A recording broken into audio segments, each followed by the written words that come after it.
得出這個我，世上亦無慈悲。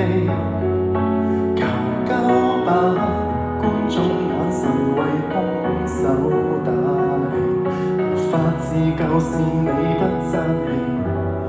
原本可開朗地成為自己，殘忍的世人卻要讓你自卑。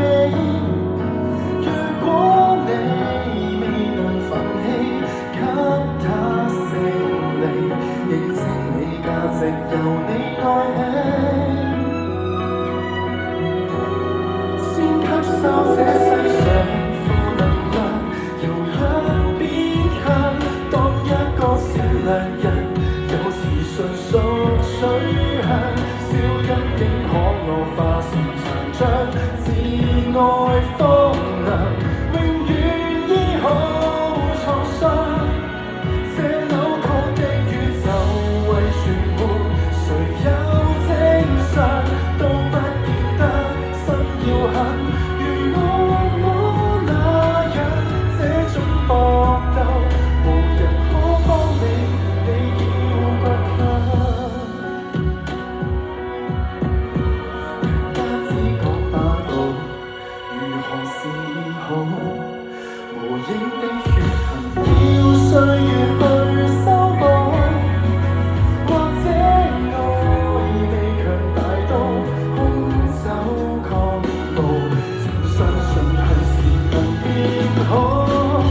先吸收這世上負能量，然後變強，當一個善良人，有時純屬取向，小陰影可我化成殘障，自愛荒涼，永遠醫好創傷。這扭曲的宇宙為全沒，誰有正常都不見得心要狠，如我那樣這呼救嗎？無人可幫你，你要倔強。偶爾若回想，活着為何善良？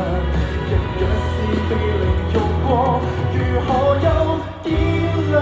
但你我要是此刻暴行，亦同樣難自斷自我的影響。即使不想借用負能量，由一邊強，都不要毀旁人，自強凌弱轉向，他怎麼欺壓你，凌遲你自愛。